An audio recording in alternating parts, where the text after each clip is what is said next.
Nang mainit na balita mula sa mundo ng politika, muling nababalot ng kontrobersya ang Office of the Vice President matapos ulanin ng mga banat mula sa ilang kaalyado umano ni President Coutinho Norte Jr.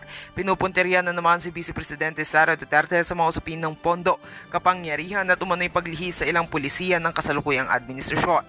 Ayon sa mga ulat, ilang miyembro ng Kongreso na kilalang kaalyado ni Pangulong Marcos ang tila sabay-sabay na bumabatikos sa ilang proyekto at hakbang ng OVP. Kabilang dito ang umano'y confidential funds at ang matinding pagkakaiba sa estilo ng pamumuno ni na VP Sara at PBBM.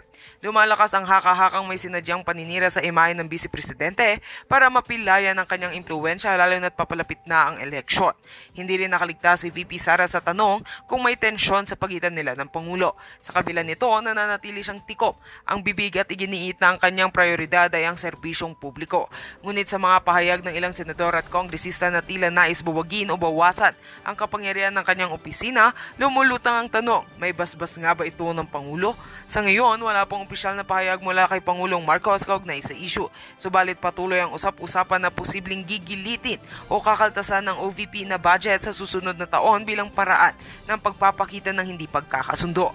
Abangan natin ang mga susunod na hakbang ng Malacanang at kung tuluyan na ngang magkakabiyak ang tambalang Marcos Duterte. At yan nga ang mga balitang ating pagkakatutukan at kung bago ka pa lamang sa aking channel ay huwag kakalimutang mag-like, share and subscribe para updated ka sa may mga bagong balita dito sa Tatak Pinas.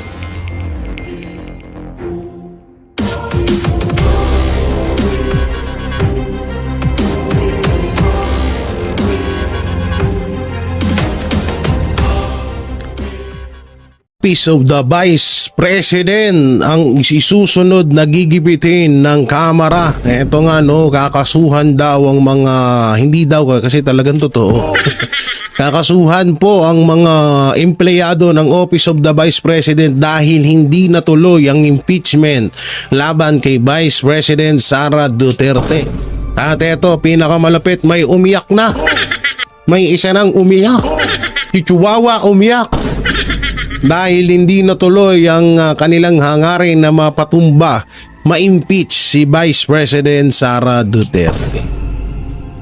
Grabe grabe yung mga pangyayari talaga kahapon. Talagang umaatikabong bakbak. At doon natin nalaman na kung sino talaga ang mga hudas, mga pwedeng humudas kay Vice President Sara Duterte. Obvious naman, kitang-kita naman kahapon. Yung mga iba nga, katulad na lang yan, ang pinuputakti na naman ngayon ng mga netizen ay etong si Win Gatchalian na dati pala itong pinroklama ni Vice President Sara Duterte. Inendorso ni Vice President Sara Duterte itong si Win Gatchalian. Tapos isa po siya sa panglima, the Voltes 5. Oo, sa Voltes 5, isa po siya sa member ng Voltes 5 na mga parang humadlang. Kasi kagustuhan po kasi ng mga senador ay ibalik sa Congress yung usapang impeachment, kaya kasi una-una minadali nila at wala talaga sa ayos yung paglakad or paghain ng impeachment laban kay Vice President Sara Duterte. So ngayon, 18 nang bumoto, favorite number ko yun dahil birthday ko. Tsaka swerte yung 18 na yan, obvious naman Kaya yun nga so yun nga talagang maraming nabuko. Oo, may mga isa pa to si Grace po, si Binay at si Win Gatchalian, si Nisa, si Pimentel, tsaka si Risa, obvious naman na kasi. Pero yung tatlo na yan nga yung mga pinuputakti ngayon sa at talagang nakilala na ang kanilang totoong budhi. Budhing maitim na may pagkakulay violet. Hindi ko akalain na pati si Grace po masasama dito sa Voltes 5 na to. Oo, talagang nagulat din sila. At isa nga dito si Win Gatchalian na inendorso ni Vice President Sara Duterte nung tumakbo itong senador. So ito nga ibinansagan din na pang number 4 sa mga mangga. Oo, dumadami na sila eh, no? Oo, nakakabuo na sila ng isang grupo. At ayun na nga, no, grabe ang bakbakan po nga kahapon dahil dito sa impeachment laban kay Vice President Sara Duterte. Pero ako po, goods din po yun na ibalik yun doon. Dahil para sila din naman ng talagang wait lang palakpakan po natin si Alan Peter Cayetano. Sobrang galing. Grabe. Iba talaga utak, iba talaga ang galing ni Senator Alan Peter Cayetano. Dito natin talaga siya napakinabangan. Tsaka matagal-tagal din kasing hindi kumibo ito. Hindi ito nag-react sa mga issue ng mga Duterte. Siguro ilan lang, hindi siya masyadong nagre-react. So ngayon ipinakita niya yung suporta niya para kay Vice President Sara Duterte. Pero ang ganda po, ang galing ng talagang ang napakatalino ito ni Senator Alan Peter Cayetano. Kaya yung about kay Robin, kay Bato, siguro sa susunod na yun yung muntik silang magkasuntukan. So ano nga ba ang dahilan? Gagawa natin ang bukod na video yun. Samantalang dito muna tayo sa unang umiyak. Ayan si Chihuahua ang unang umiyak. Sila Franz Castro kaya? Nagrarally kaya walang interview. No? Nagrarally. So dito, eto na naman sa as usual, sasabihin na naman nila to na paglabag na naman sa batas. Etong ginawa ng Senado. Anak ng teteng, hindi kayo na. Tayo na kapag kayo yung gagawa ng katarantaduhan, okay lang sa batas. Kapag iba ang gumawa ng nasa tama naman yung kanilang ginawa, sasabihin nyo labag sa batas. Tigil-tigilan mo nga kami, Chihuahua. Ewan ko, ba't nanalo pa to, no? Oo, ba't nanalo pa to doon sa iba talaga kapag malakas ang kapit mo eh. Okay, panoorin natin. Ito po ay maliwanag na paglabag. Wow. Sa ligang batas. Oh. Dahil wala naman po sa mandato ng mga senador ang mag-file at mag-desisyon sa ganitong klaseng mga motion. Anong walang karapatan na mag-desisyon? Ano kayo? Kayo lang ang meron? Mas mataas kayo sa Senado? Tatarantaduan. Anak ng teteng, ginawa mo naman tanga yung ginawa mo naman tanga ka eh. Ginawa mo naman kasing boplak mo yung mga senador, Chua. Wala, kapag kayo pwede, pag sila bawal. Ang galing, no? In fact, ito po ay gawain dapat ng defense, ng abogado, ng defense. Kaya nga po, parang lumalabas po dito sila na rin ang nag-aabogado sa ating Vice Presidente. How do you feel about that? Nakakalungkot dahil maliwanag naman po sa rules on impeachment na sila rin mismo ang gumawa na dapat sila ay aakto na impartial o neutral. Pero ngayon po parang hinaharang po nila ang demokrasya dito sa... Totoo lang ngayon, alam mo yung demokrasya. Alam mo ngayon yung demokrasya. Ngayon, alam na nila kung ano yung demokrasya. Ang galing, no? Ang galing. Oo, kapag talagang hindi pumapabor sa inyo ang pagkakataon, sasabihin nyo, labag sa konstitusyon, labag sa demokrasya, binali ang batas. Pero kapag kayo yung gumagawa kapag sa inyo pumapabor, yung pagkakataon, okay lang, walang paglabag sa batas. Walang pagsira sa konstitusyon, walang pagsira sa demokrasya. Ang galing, palakpakan ng mga kupal na to. Hindi, dapat pala kupal. Sir, pero pupunta pa ba kayo sa Senate? Yes. Hindi na yung tuloy yung ganong plano sana? Sa ngayon, hindi pa po namin napag-uusapan kung ano ang aming susunod na mga hakbang. Will you bring this to Senate and sa Supreme Court? Is there a grave abuse of discretion? Wala pa po kaming napag-uusapan. Ngayon pa lang po kami magkikita-kita at pag-uusap. Siyempre, additional meeting yan. Kaso ang kawawa dito, eto siyempre kakagising ko lang. Ayan na naman yung panaginip ko. Ang malupit dito, parang sa panaginip ko, magkakaroon na naman ng additional na tigwa 150. Di ba nung nakaraan, marami naman nagsabi niya, hindi lang naman ako na magkakaroon ng tig 150 million sa kada congressman. Panaginip ko lang naman yun, pero yung iba sinasabi talaga nila yun. So ngayon, parang mag-a-additional. Naku po, ubus na naman ng pera natin yan. Wala na naman na tiba na naman. Di, ito alam nyo ito Kung sakali man, na totoo yung 150 million sa mga congressman, alam nyo, mas pabor sa kanila to. Kasi additional talent fee. Ito na, may talent fee pa kayo Kung ano mga susunod na hakbang na gagawin po ng House. Ang punto ni Senator Bato, may problema sa internal rules. Yung nilabag nyo daw yung 1-year ban, 4 na impeachment complaint. Kinukuha niya daw yung 3 complaints. Alam po ninyo, dapat na nagpo-question yan yung defense, hindi po yung senator judge. Pangalawa, meron po tayong tinatawag na presumption of regularity. Wow, alam mo pala yun Kung makikita po ninyo, ito po ay naisaad na may precedent na po tayo dyan sa mga dating kaso po ng impeachment, at ito po yung sinabi walang iba po kundi si Senate President Juan Ponce Enrile.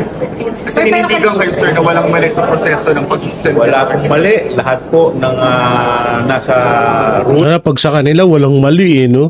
ay sinunod po namin. Constitutionally sound, not in Yes, wala po. Oo. Bakit daw nagtagal, sir? Yun yung tinatanong nila. Well, unang-una, hindi naman po nagtagal dahil pumasok naman po sa 10 session day period. Ngita mo, sinungaling ka. Anong hindi nagtagal halos magti 3 months na nakatenga yan sa inyo. Tapos nung idinala nyo yan sa Senado, tsaka nyo sila minadali.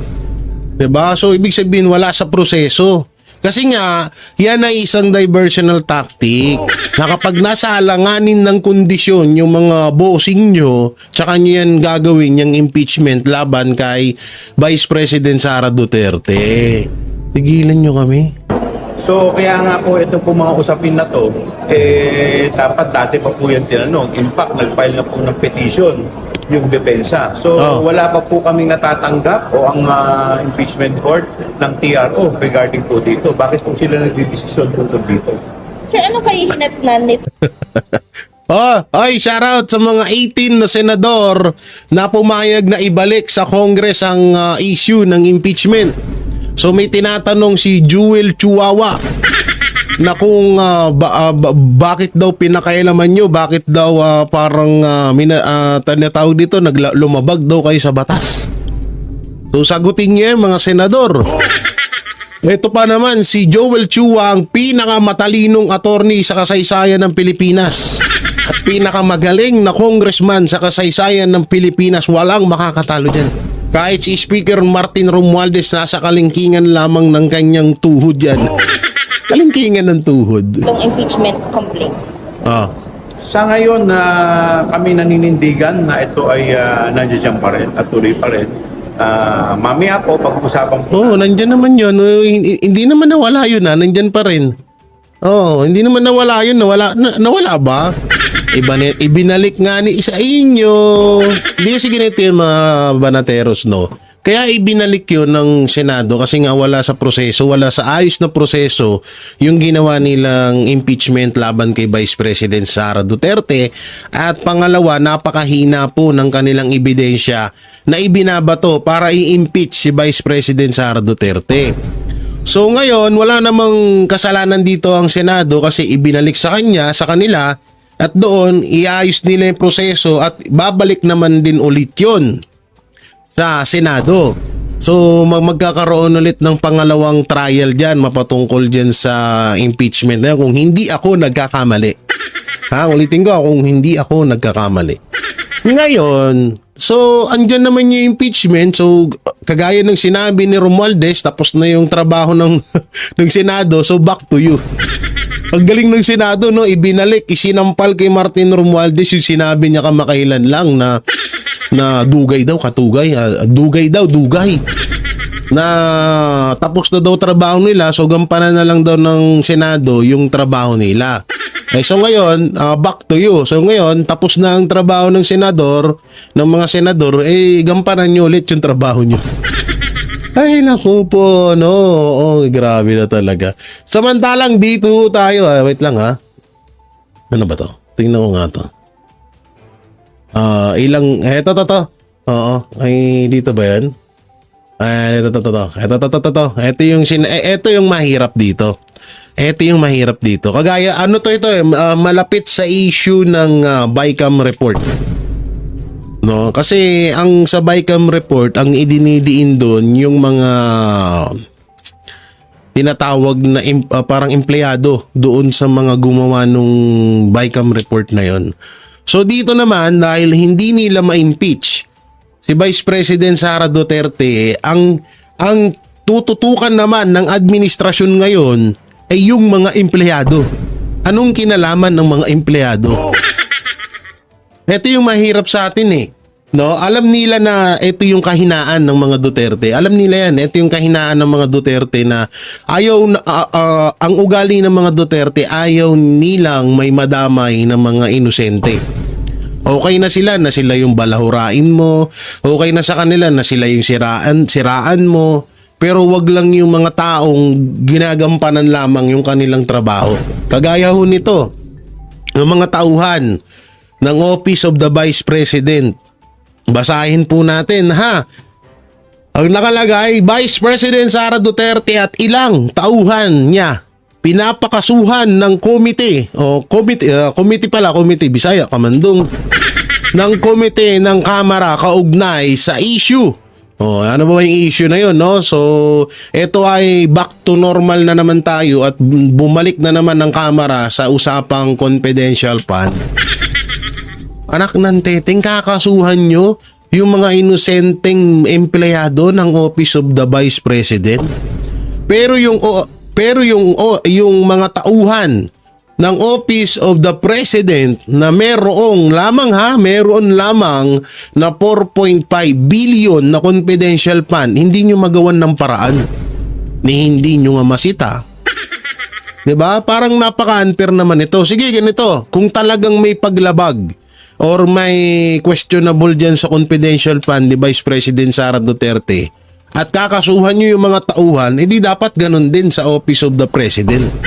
Para patas, 'di ba? Walang hindi ka may tuturing na one-sided. Kaso sobrang kapal na ng mukha ng administrasyon ngayon kaya wala na silang pakialam diyan. Yung nga lang yung ginawa nyo sa KOJC, 3 yung namatay doon, ni butil ng bulaklak, hindi man lang ninyo tinulungan. Di sorry kung na isama ko sa topic yun, pero alam nyo yung 3 namatay doon, hindi man lang walang pakialam ang administrasyon doon. Sa halip nga ngayon, pati nga yung mga inaresto nila noon ay parang kakasuhan na. Yun ang naririnig ko Oo, so grabe talaga. Grabe kapal ng muka ng administrasyong Marcos. Ito po, panoorin natin.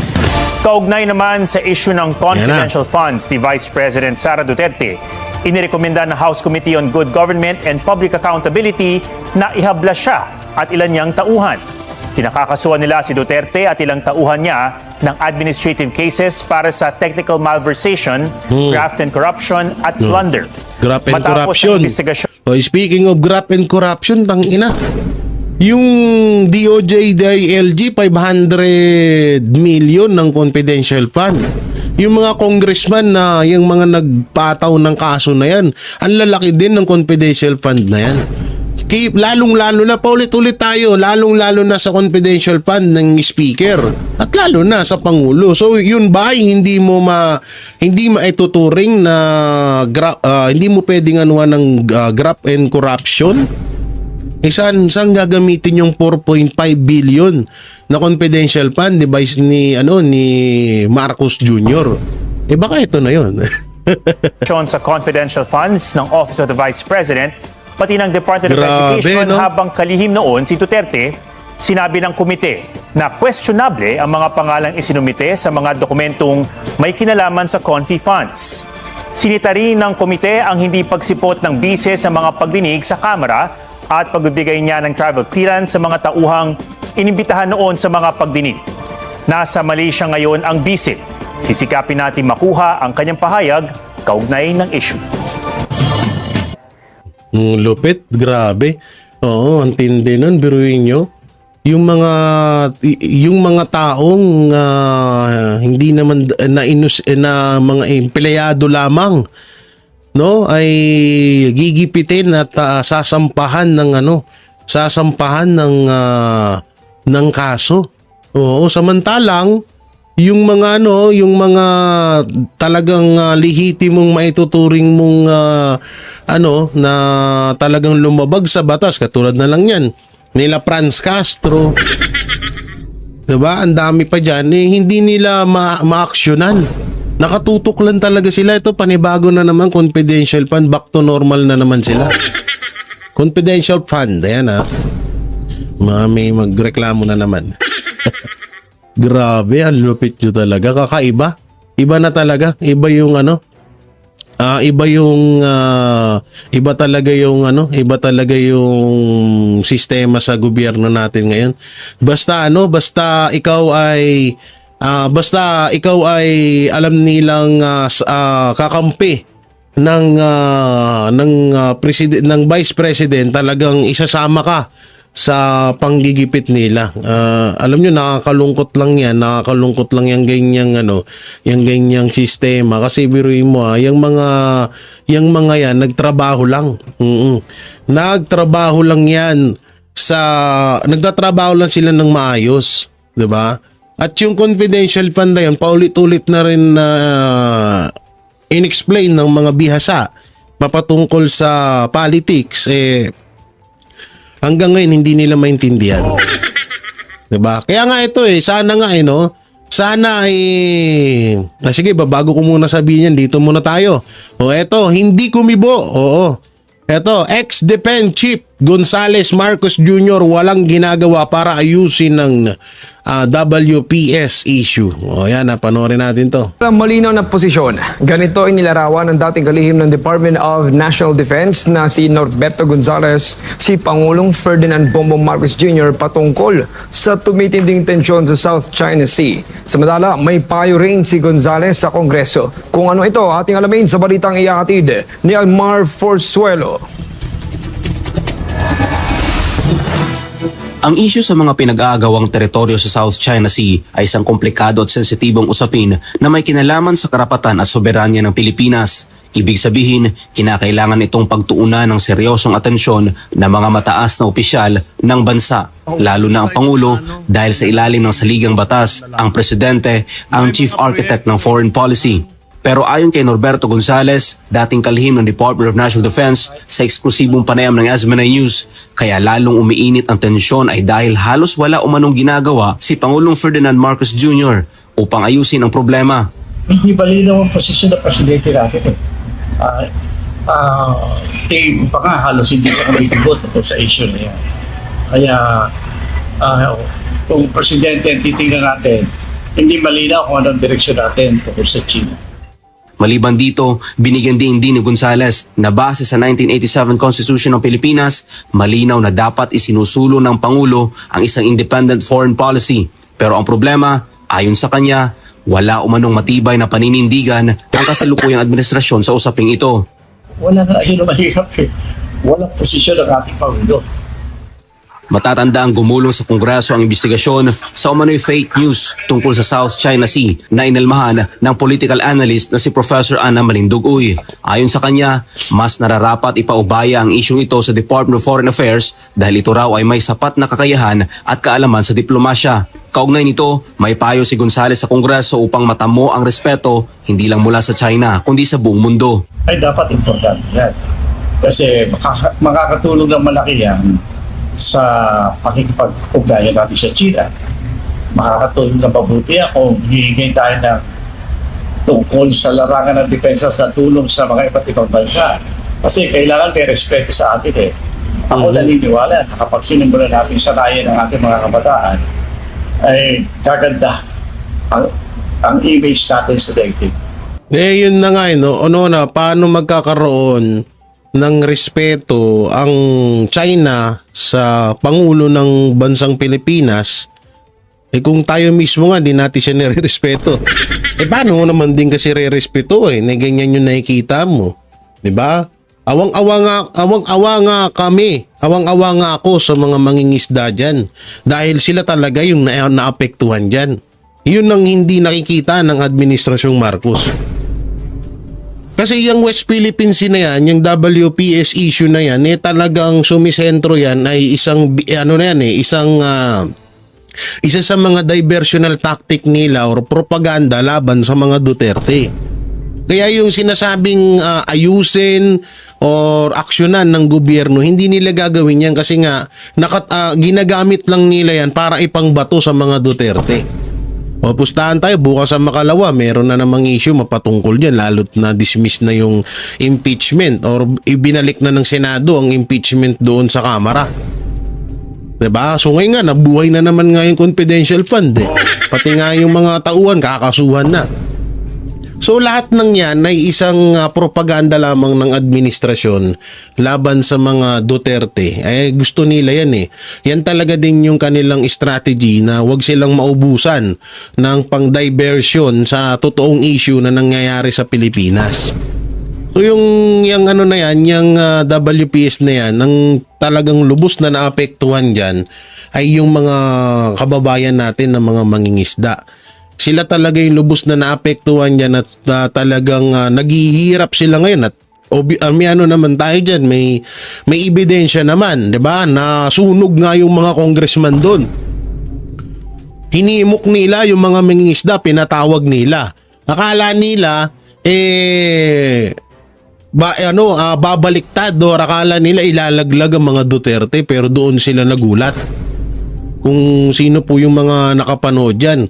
Nagulat yung mga congressman na nagsalita, yung isang mangingisda na nung panahon ni Pangulong Duterte, malaya po kaming nangingisda dyan.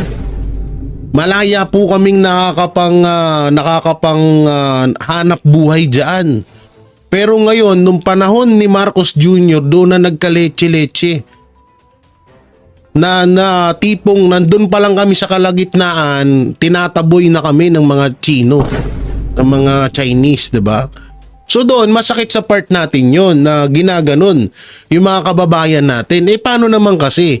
Unang-una, imbis na makisama or imbis katulad lang kasi kadalasan talaga utak talaga gagamitin mo pagdating sa mga ganitong issue.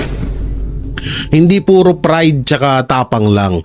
Alam naman natin na matapang ang mga Duterte. Alam natin na sobrang buo ang loob ni Pangulong Rodrigo Roa Duterte. Pero ang ginawa niya dyan ay ginamitan niya kasi talaga ng utak. Pinakisamahan niya ang China, kinaibigan niya para yung mga kababayan natin, para yung mga kababayan natin ay malayang makapangisda diyan sa WPS na yan. Diyan sa West Philippine Sea. 'Di ba? So yung ginawa, pero hindi porket na nakisama ay ibig sabihin na may binenta, hindi ganoon ha. Walang ganoon. Walang usapang ganoon na porket nakisama si Pangulong Duterte may binenta na.